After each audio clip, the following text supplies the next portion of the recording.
Hello, good evening to you. Welcome to the news here on Fast TV on your Fast Digital Television, and it's live from our studios here in Accra. Coming up tonight, in the headlines this evening, Ebola should not collapse affected countries. President Mahama asserts. Yawning potholes, no street lights, the sad state of the Tema motorway.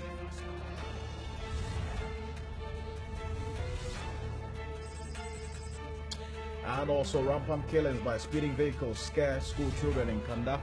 And on the international front, Libya Supreme Court invalidates elected parliament.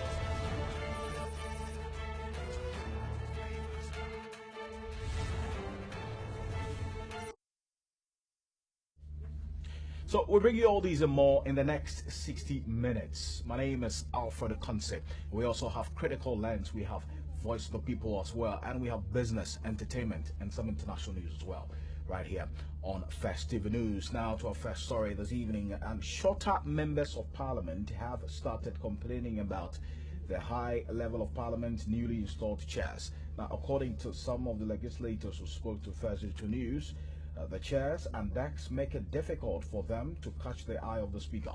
Other MPs expressed concern about the durability of some of the fittings that had been installed in the House. Leslie McCarthy spoke to a few of them to find out their thoughts about the new look of Parliament.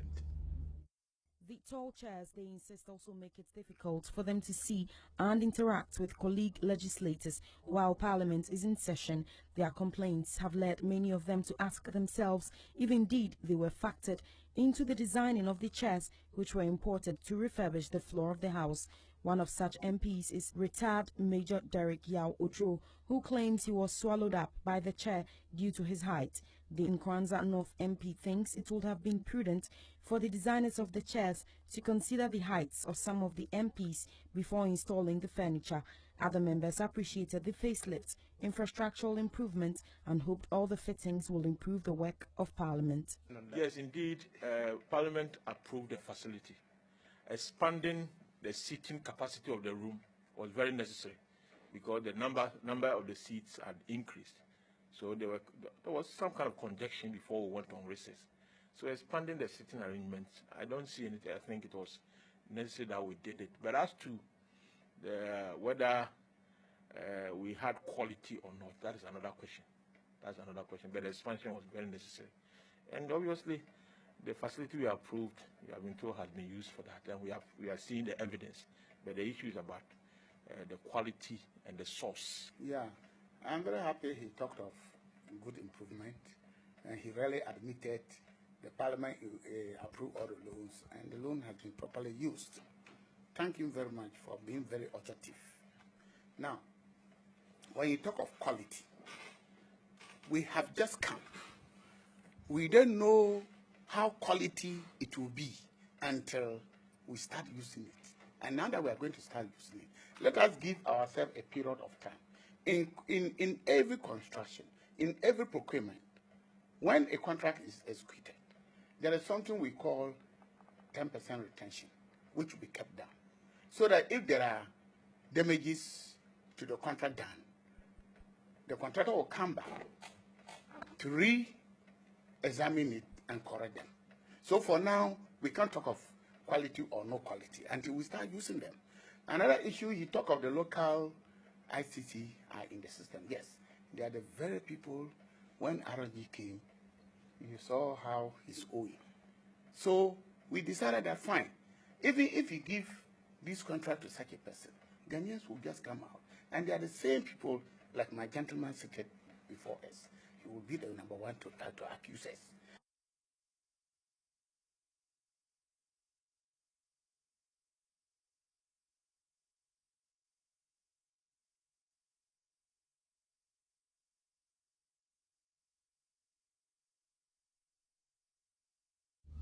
So there's a lot about the new look of Parliament, whereas others commend government. Others obviously not too happy about the very inferior nature of some of the fittings that have been put into Parliament. There's a particular group that is incensed about the fact that Parliament, for that matter, government decided to resort to China to buy these furniture at that very huge price. Woodworkers in Ghana have expressed distaste at the decision of Parliament to import most of its furniture for the renovation of the main chamber of the House from China.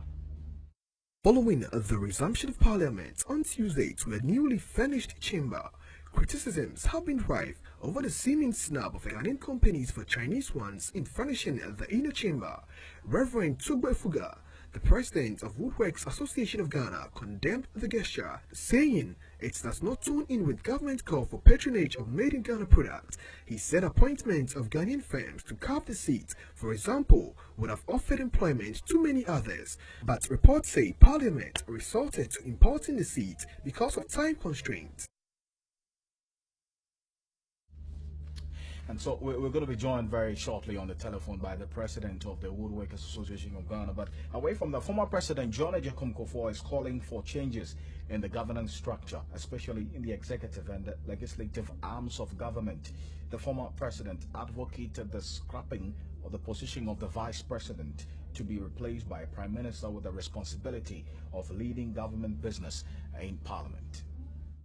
Former President Kufuor said the Prime Minister should be made to be accountable to Parliament while the President concentrates on other business of national importance. Former President Kufuor made the call when members of the Institute of Economic Affairs IEA Winner-Takes-All WTA Advisory Committee paid a courtesy call on him at his residence in Accra. The meeting was intended to solicit his opinion on whether the winner-takes-all system of governance should be abolished after being practiced for more than 20 years. The founders were, I believe, brave enough to have put together the institutes, and it marked the beginning of a development that is now flourishing in Ghana. We hear of other institutes.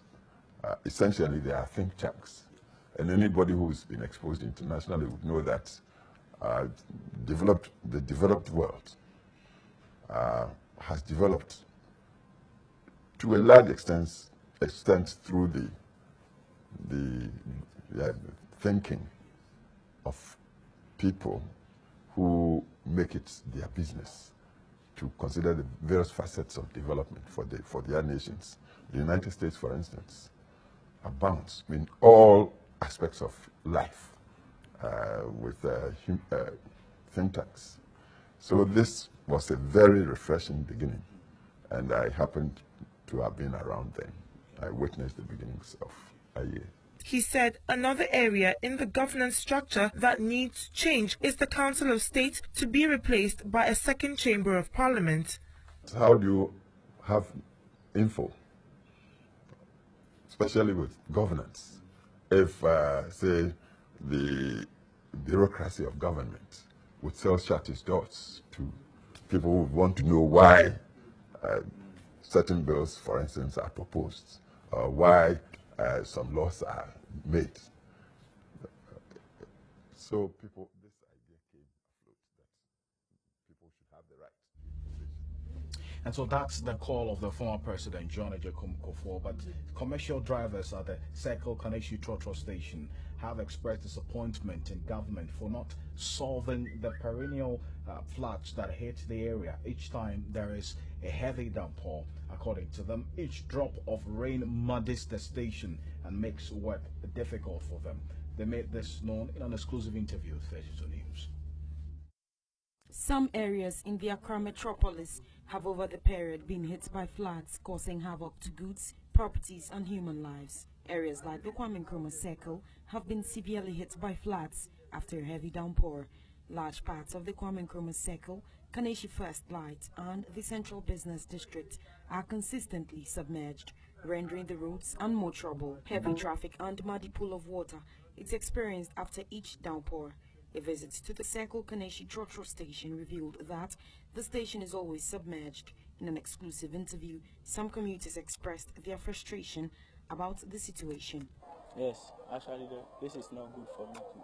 But because I feel lonely if I walk all these waters. Yes, the ground is not good at all. It's not good as it's supposed to be. Because if you are walking in the rain, all your shoes be getting. Most of the times it's not good. It's not good at all. Like, yeah, at a channel call and asking I'm all yet saying, Basa. If I knew where I was saying, but to me, I could be an extra man. I say.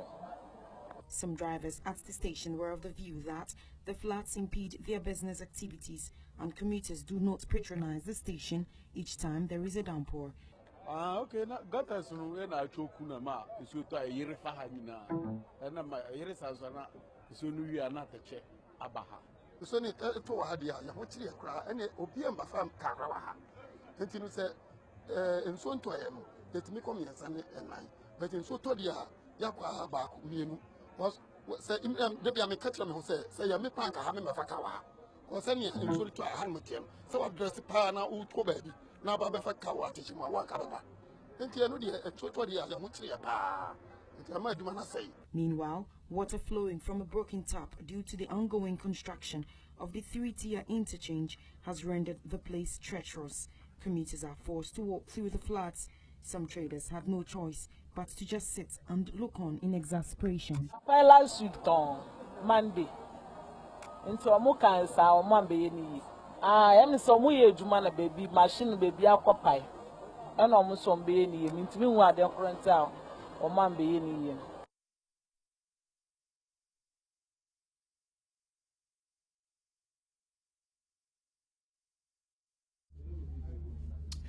Now, traders at the central main market in Takoradi are agitated about the current economic hardship and its impact on their lives. According to them, the increase in the prices of goods and services has gravely slowed down their businesses. Now, according to the traders, inflation of goods coupled with low patronage has compounded that hardship they are faced with. The traders, however, blame the Mahama-led administration for their woes. As we spread our tentacles beyond the borders of Accra and get into the Western region, our Western regional correspondent Simon Anhenson brings us some details of the situation.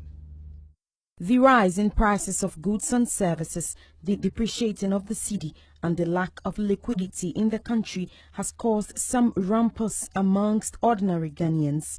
The effect of the unending economic woes is evident in business hubs and marketplaces.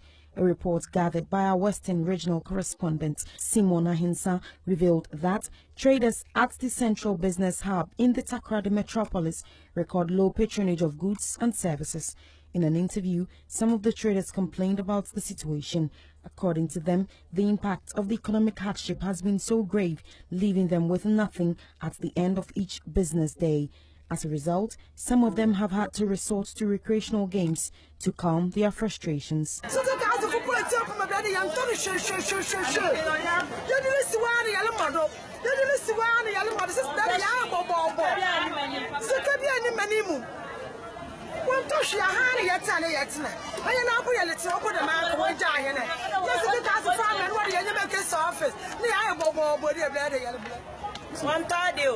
System see it to be tired, so I am not my dear son. Yet to be 200,000. Rather, revenue, my master shower into say, yes, I dear we are. Your toy and ticket for 5,000. Into bed, I will share your mind down a war boy and answer walk here. Brother, 120. Yeah, it's my baby. I want to show you. I know I can't hear the America. I can't remember when I go to Yamaka. I don't know. I want to. On Tadi. Every bed on shoe. When you pay to more. We are still a while, sir. I remember going to my 5,000. Go for a car and I'm about to be. I want to say. Yeah, it's a kind of money you won't cost, but Papa says, this I can't show one costume. Yeah, it's Papa. You're doing someone, I don't want to man. Yellow bread, and a bread. It's on a pair of woman, 1,000. When you are to my balance into go to your price. I don't know what don't you and Capra. Yeah, woman. You're my dear, and you're quite a quantum of similar. You're my dear. Fan upon better now, you must have something to say. I'll met so near Madame Boschai and then I got Tony Wine City on cry. They blamed the Mahama-led administration for the crisis and pleaded with the president to salvage the economy or face their wrath.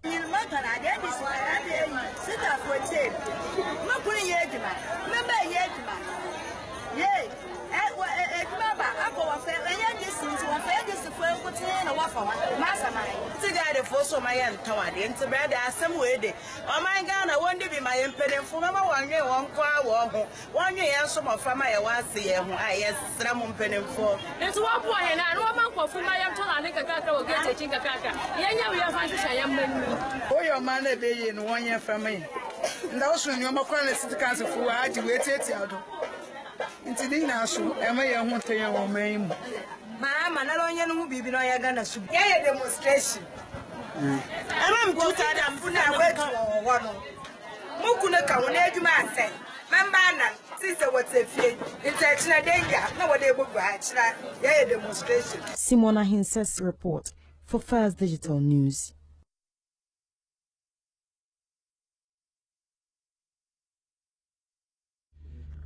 Okay, so that is the sentiments being expressed by the traders in Takoradi. Very, very sad situation. They are running at a loss and their goods are getting rotting as a result of low patronage and the economic situation that is affecting people and are unable to purchase the goods as we speak at the moment. Let's just get back into the House of Legislature now and find out what happened earlier today, where the Minister for Local Government and Rural Development, Julius Debra, appeared before the House today to answer questions pertaining to the disbursement and the use of the 1 million Ghana cedis promised by the government for the establishment of the newly created district assemblies. The minister was in Parliament to explain to some members of Parliament from the northern region why some of the new district assemblies in their area have still not received their share of the said amount.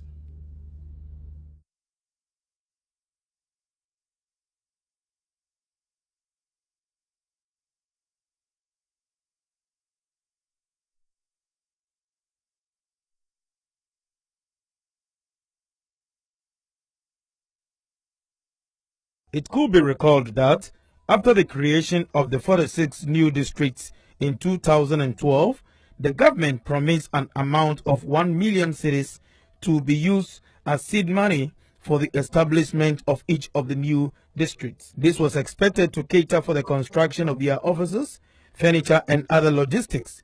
However, 2 years down the line, it is reported some of the new districts, especially those in the remote areas, have still not received the said amount. The MP for Yagaba Kuburi, Honorable Mustafa Yusuf, on the floor of the House, questioned the minister when the 1 million Ghana cedis promised by the government will be paid to the Mamprugu Mwaduri district in his constituency.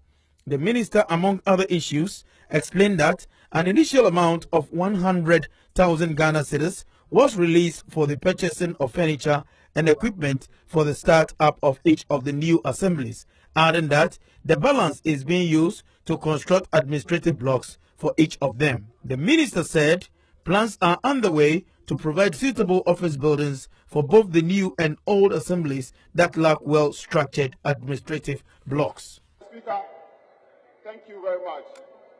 Mr. Speaker, I want to refer the minister to the budget that was on the 16th November 2011 and page 8, paragraph 810 of the 2012 budget, page 182.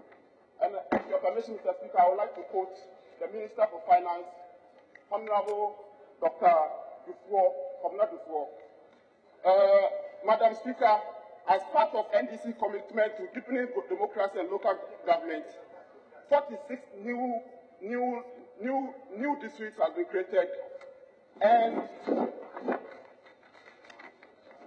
1 million Ghana cedi as a start capital per district has been provided for the initial infrastructure needs of the district. Mr. Speaker, the ministry, recognizing the need to build the capacities of the newly created assemblies, set aside 1 million Ghana cedis as seed money for establishment of each of the assemblies. Consequently, an initial amount of 100,000 Ghana cedis was released to purchase equipment and furniture for the startup of each of the new assemblies. The ministry also purchased vehicles for official use of district chief executive of the 46 newly created districts. The 46 vehicles cost 86,330 Ghana cedis, 46 pesos each. The remaining balance is being used to construct administration blocks for each of the assemblies. Meanwhile, the microphone of the speaker during the correction of votes and proceedings filled with the minority yelling, "China, China, China." This brought business to a halt for some few minutes, but the problem was remedied by the technical team a few minutes later.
Okay, so the Speaker of Parliament was not spared of that particular ordeal of going through that China chant, you know, and lots of people not too happy about these threats. And the reports from press, that's a parliamentary correspondent, Leslie McCarthy, indicates that the Speaker's that microphone that was also electronic now was not working at a point, and that's what generated some interesting remarks indeed on the floor of Parliament. But school children who cross the Kanda Highway to school are being scared away from attending classes.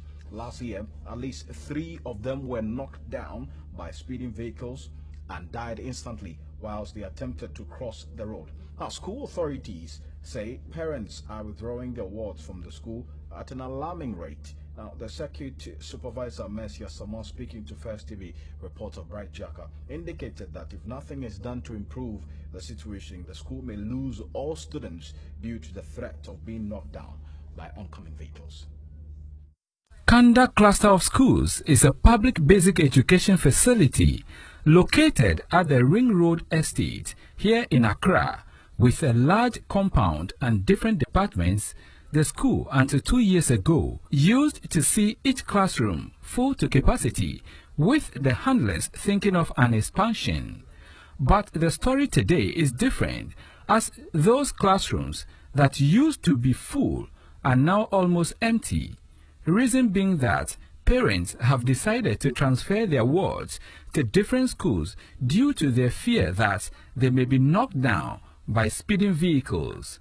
With the location of the school, children who are coming from Mamobi, Nima, and the surrounding communities have to cross the Kanda Highway to and from school daily. Those that are coming from as far as Asylum Down and its environs also have to cross the busy circle through Akwaje Interchange to Osu Highway. First TV has been reliably informed that just last 2 weeks, a child was knocked down but survived. According to the circuit supervisor, Mercy Asamoah, although teachers have embarked on enrollment drive to convince parents to bring back their wards, it did not yield any positive results. Normally, I understand, I've been here not quite long, but I understand the schools were always full.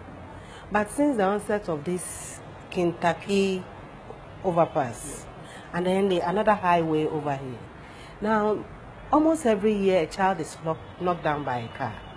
Last year, they had 2 children who died. This year, just the beginning of this academic year, about a few weeks before this strike has started, a child was knocked down Though fortunately for us, she didn't die. But she had to be in an ICU for some time. So these are some of it. Because of that, parents are afraid. Because most of our children come from Nima. And for them to cross over is the biggest problem. At the moment, you go to some of the classrooms and you have a children up to about 6 or 7 children in a class with a full teacher there. We don't have the children. Though the teachers go in as an enrollment drive to ask for it. We have local and international news, Parliament, Cinemax African movies, Sports 24, Emmanuel TV, GTV, CNN, Al Jazeera, Planet Kids for Kids, and many other channels. First Digital, the Ghanaian in you.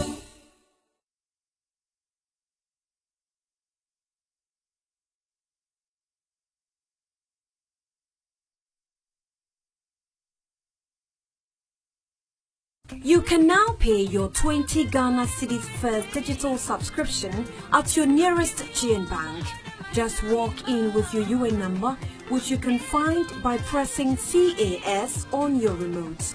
Please pay now to avoid disconnection. Call 0243 002222 for more information. First Digital, for the Ghanaian in you.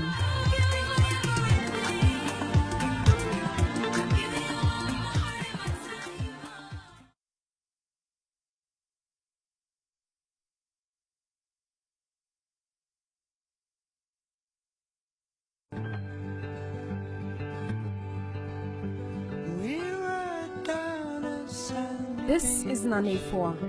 She's thinking about how to cover her university education in the future. Mr. Sari is so confused about how to list his company on the Ghana Stock Exchange.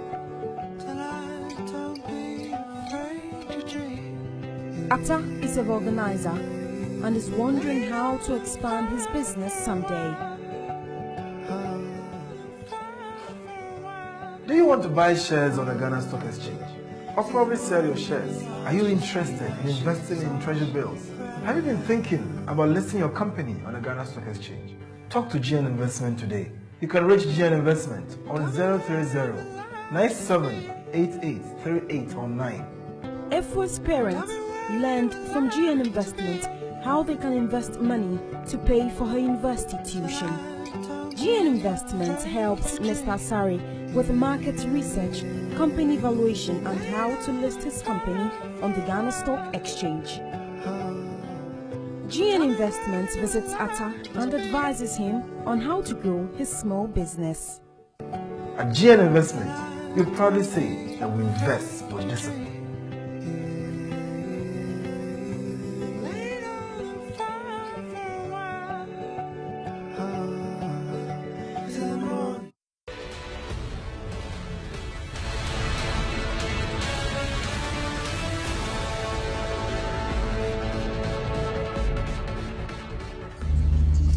All right, welcome back to the news here on First TV. Let's now go for our critical lens segment tonight.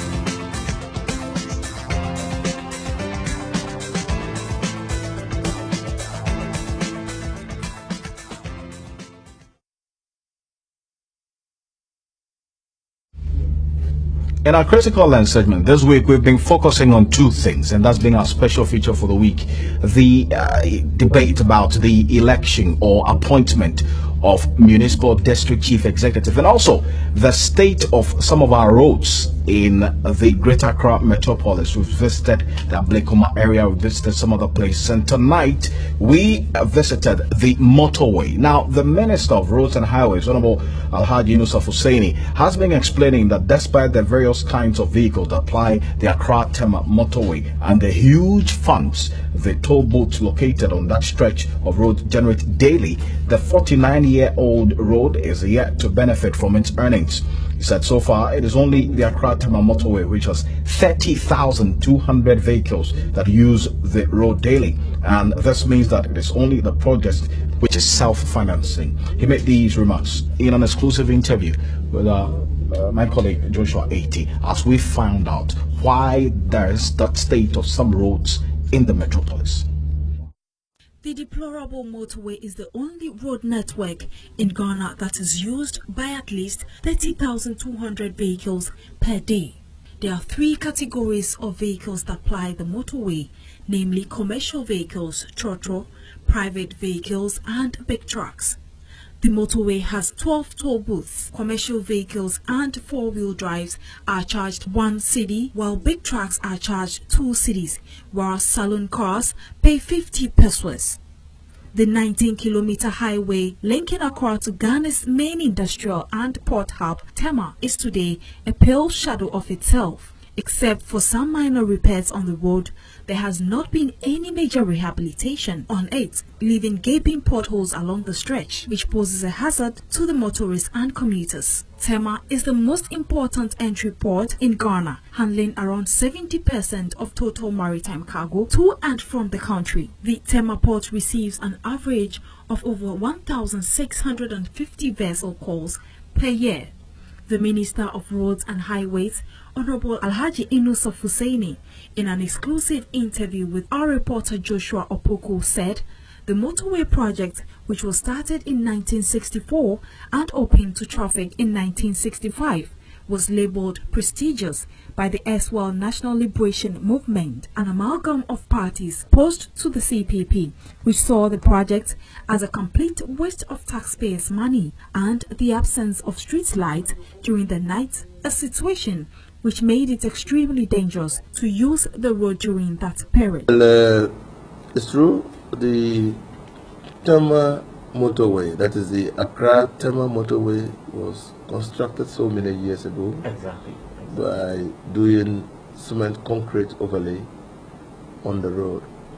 Over years, age and use has caused some deterioration of the road, which has resulted in cracks and potholes.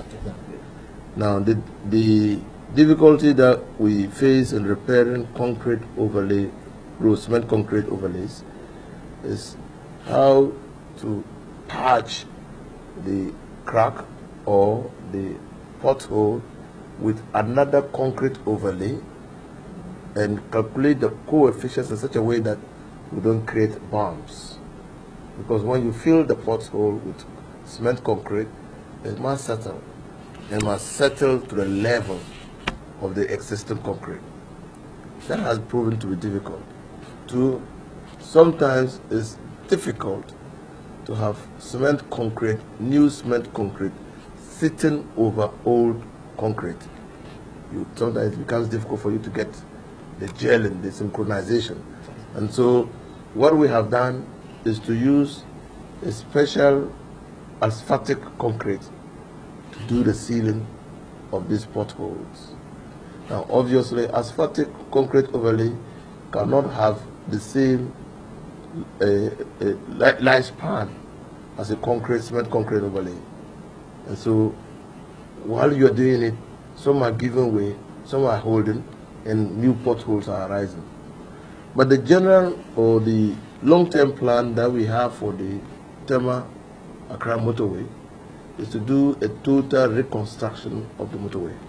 Asked what government is using the huge amount of money generated from Road 4, he stated that government has the plans of reconstructing the Accra-Tema motorway again, create diversions to the main Sakumono and Trezako roads come next year. Outlays to allow the vehicles to turn into Sakumono or Trezako and those places.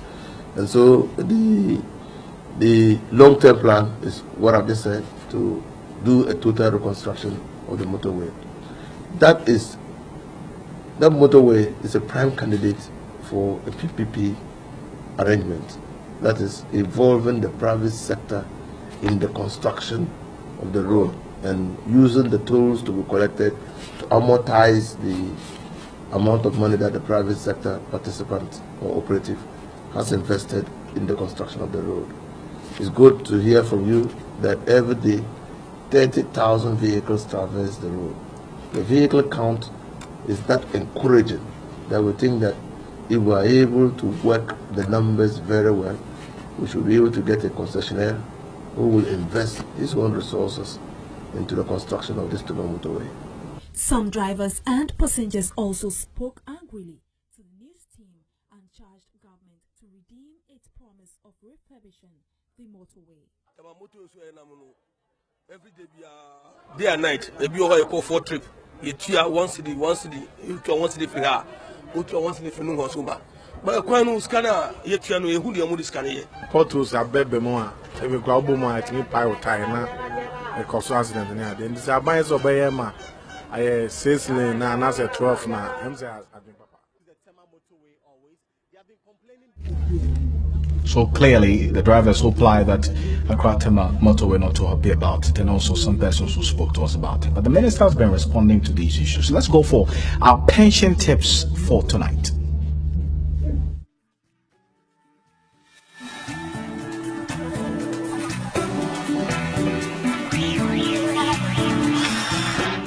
Pension reforms are happening all over the world, and Ghana is no exception. It is envisaged that the new 3-tier pension scheme will enhance pension benefits and increase the retirement income security of workers both in the formal and informal sectors. It will also make available much needed long-term funds for the development of the economy. I trust that all stakeholders would appreciate the advantage that the new pension scheme holds for them and their readiness to participate in the ongoing pension reforms. Pension Tips is brought to you by PenTrust. Call them for all your Tier 2 and 3 pension plans on 0302 901 500 or 0501 291 030. PenTrust, discipline. Let's now go for some business news.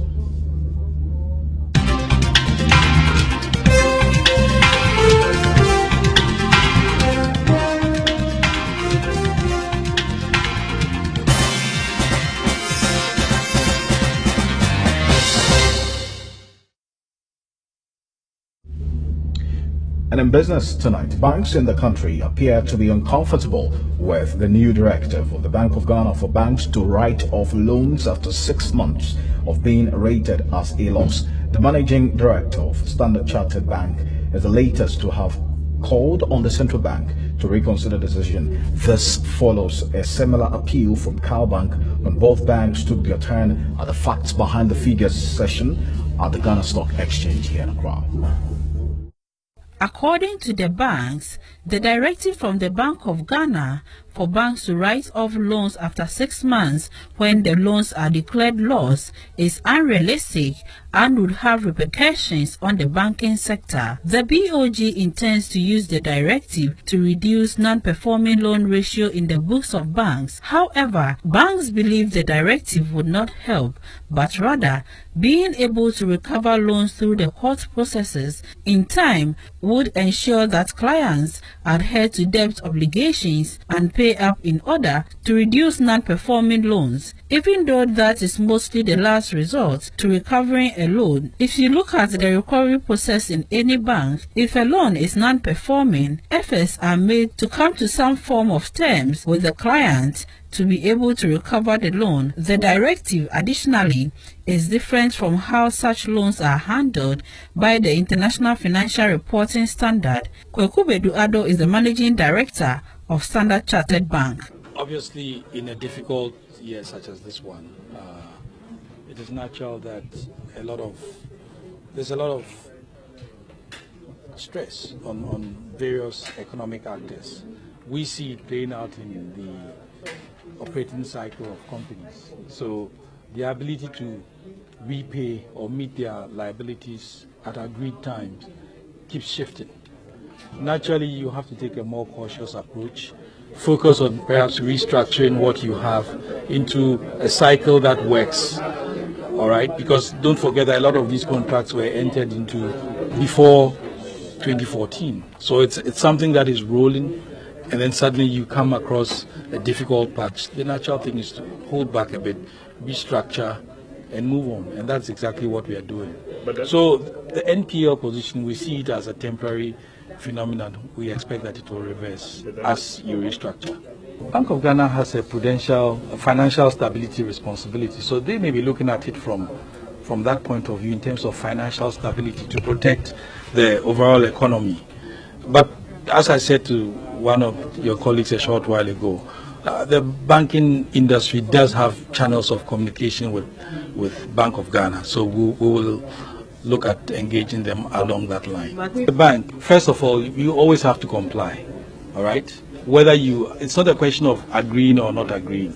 The regulator is the regulator, and if the regulator says you've got to do it this way, we have no choice but to comply, but we can engage them to consider certain portions of it, because I believe they will be coming from the financial stability point of view. Okay, so let's find out how the city is faring against some major currencies on the forex market.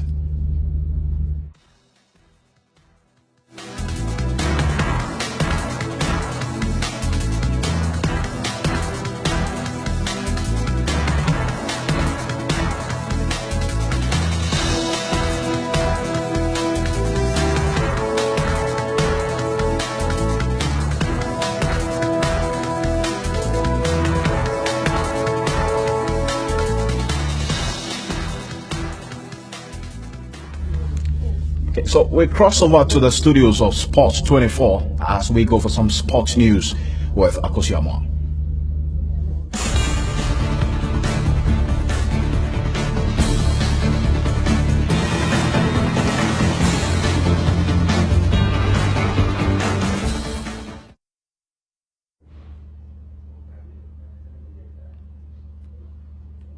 Good evening to you, and you're welcome to the sports segment of the news with me, Akosiamwa.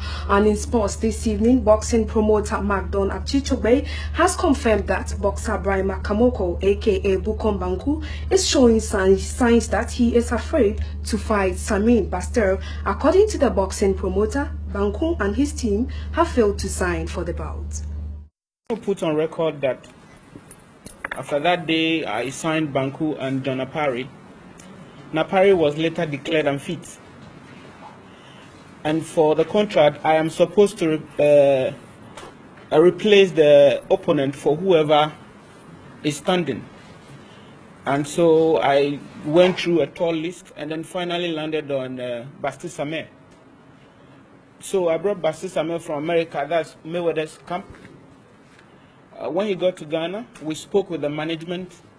Then I called a meeting between us and Bukom Banku's management, that is Brian Makamoko. And then after meeting them, the management said, well, if they have to fight Basti Sameh, then they would increase the purse. So in a tough meeting, we agreed to increase the purse by 10%. The following day, the boxer called me and said he's not going to fight Basti Sameh. On his dead body, will he fight Basti? And we tried to pursue Bukom Banku. Those who were listening or following us were always on radio, TV, talking about the fact that Banku is running away. Beko Street. Well, away from that to some international stories, UEFA President Michel Platini has told BBC Sports the 2022 Qatar World Cup must be played in winter. The Frenchman's stance puts him in direct opposition to some of the Europe's biggest league and clubs who want the event to be staged in May. Players and coaches may say that summer temperatures of 40 degrees would be too oppressive for Qatar to host the 2022 World Cup during its traditional time of the year. But it's those above them who appear to be feeling the heat, as football's decision makers sweat over the logistics of staging the tournament in a Middle Eastern state. UEFA President Michel Platini may face fierce opposition from domestic quarters in Europe after renewing calls for the World Cup to be held in winter. The Frenchman wants to push ahead with plans to stage world football's showpiece in early December, forcing Europe's leagues to take a mid-season hiatus. Platini said it would not be a big problem for European seasons to end in June rather than May, but clubs will see their pre-season schedules shortened for the following campaign, and with temperatures in Portugal, Spain and Italy spiking in June, teams are unlikely to warm to Platini's vision. It may be 10 years away, but already the question of how teams are going to handle the heat in Qatar is already simmering. Meanwhile, Platini has once again given his backing for a pan-continent European Championships. A restructuring of the tournament could mean host nations are a thing of the past, with matches being played across a handful of countries. So that's it for sports this evening with me, Akosi Amwa. Entertainment news is up next with Grace Asari. Please do stay.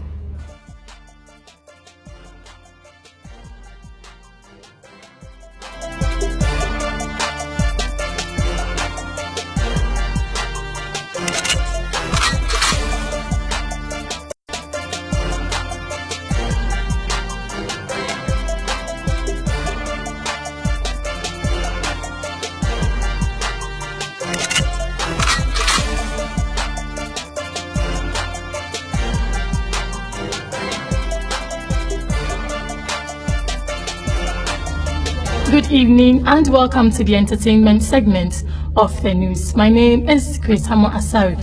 Moving on to our first story, Ako Nana has been in the news lately for doing the unthinkable by appearing on stage with 3 bare-breasted dancers. And as a result of the pressures, Ako Nana has come out to defend why he came on stage with 3 bare-breasted dancers. In an interaction, Ako Nana reveals that the rate at which breast cancer is making life unbearable for ladies in Ghana is pathetic. Hence, his decision to perform with the half-naked dancer on stage to promote breast cancer awareness. He's quoted as saying, "This is a little I can do as a musician, and I am supporting and promoting the campaign against the breast cancer disease. Some ladies are scared to expose their breasts for experts to be used during experiments, and it doesn't help in educating the masses about the disease," he said.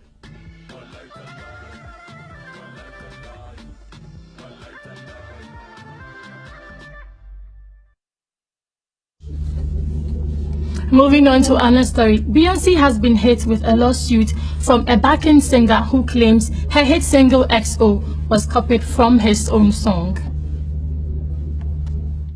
Singer Ahmad Javon Lane alleges he shared his track XOXO with one of Beyonce's background vocalists, and the star consequently ripped it off. Editors at TMZ.com report Lane is seeking $3 million in damages. XO was released last year and is on Beyonce's self-titled 5th solo album.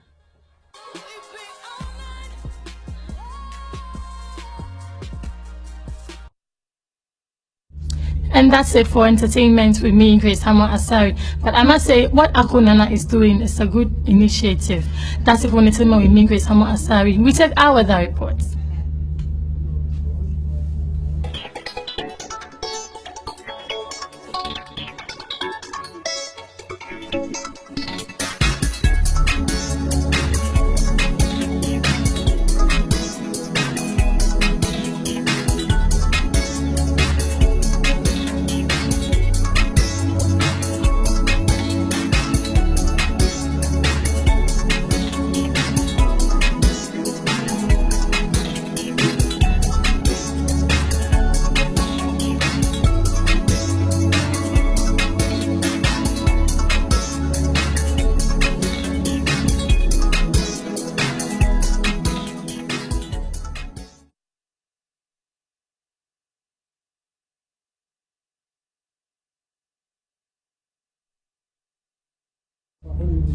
Let's now go for some international news.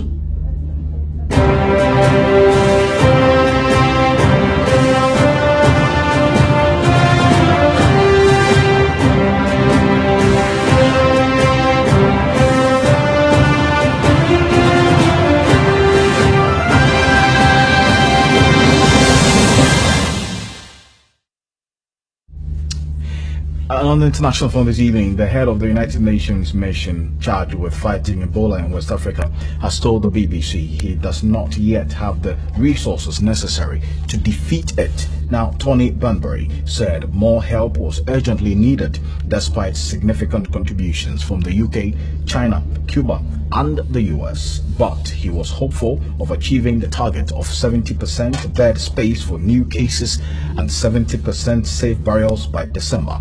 The confirmed death toll is now 4,818, says the World Health Organization. The numbers are down since the WHO previously reported figures last Friday. As it says, it has changed the way the figures were collected. Outside support for the West African countries struggling with Ebola is beginning to show on the ground. This 96-bed treatment centre in Sierra Leone, funded by the UK government, is now treating patients. The latest figures from the World Health Organization suggest the rate of infection from Ebola might be stabilising in some parts of the region. The WHO says that while not all cases are being reported, its estimate of the total number of deaths is slightly lower than previously thought, at just over 4,800. Even so, the head of the United Nations mission tackling Ebola has told the BBC he still doesn't have the resources to defeat the disease. This disease is still a crisis in some areas. There's no doubt about it. There are people, villages, towns, areas that are not getting any type of help right now, and we definitely do not have the response capability on the ground now from the international community, from the world, to defeat this disease yet. It's not here yet.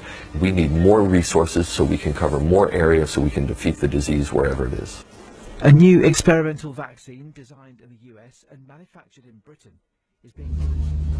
So that's it for the news this evening. Before we go, let's take a recap of some of the news that made topical headlines tonight.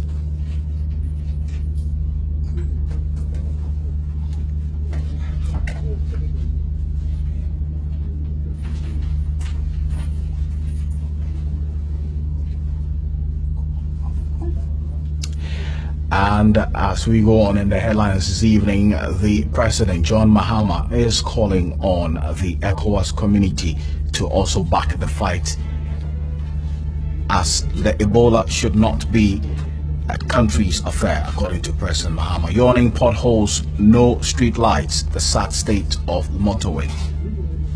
And rampant killings by speeding vehicles scare school children in Kanda.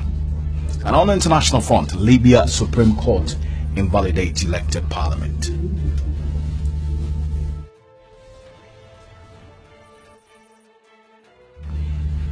Join us again at 6 a.m. tomorrow morning as we bring you some more updated news. Remember to log on to our news website, www.firstdigitalghana.com, for some more news. My name is Alfred Akanse. On behalf of the rest of the team, thank you for watching and good evening.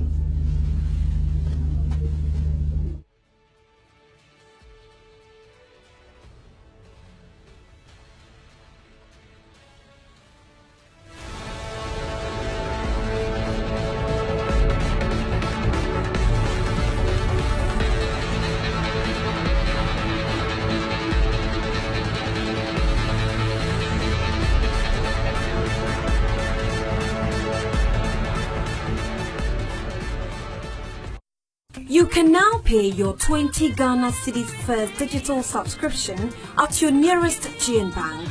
Just walk in with your UN number, which you can find by pressing CAS on your remote.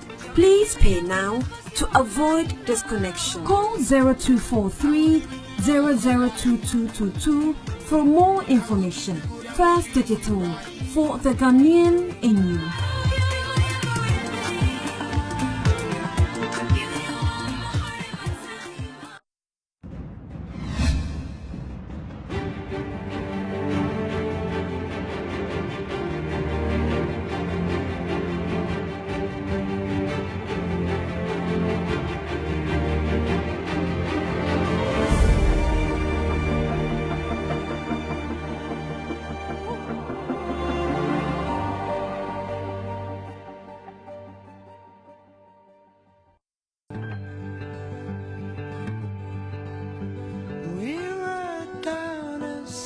This is Nane Foa. She's thinking about how to cover her university education in the future. Mr. Sari is so confused about how to list his company on the Ghana Stock Exchange. Atta is a organizer and is wondering how to expand his business someday. Do you want to buy shares on the Ghana Stock Exchange? Or probably sell your shares? Are you interested in investing in treasury bills? Have you been thinking about listing your company on the Ghana Stock Exchange? Talk to GN Investment today. You can reach GN Investment on 030-9788-3809.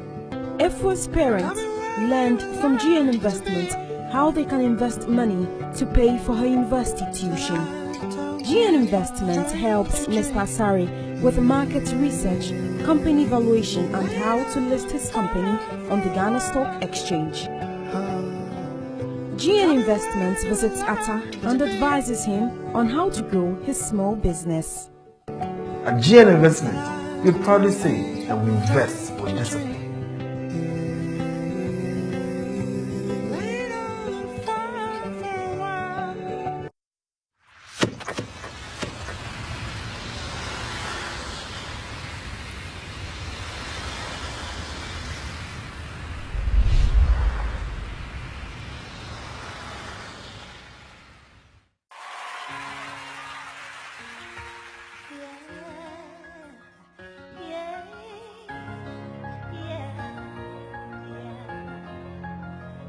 Listen, I'm driving in circles, should have bought that new phone.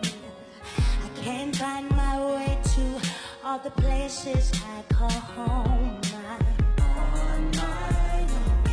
I'm at the station pumping gas, yeah, I'm taking out the trash line. All alone. And who's there? Who's there? Since you've been gone, I learned how to move on, how to be myself. I don't need nobody's help. I'm doing so good, I forgot that I could live like this. Whoa. Stop, take a deep breath. You don't need a reason. You can take time. You can walk, run, die, close heart.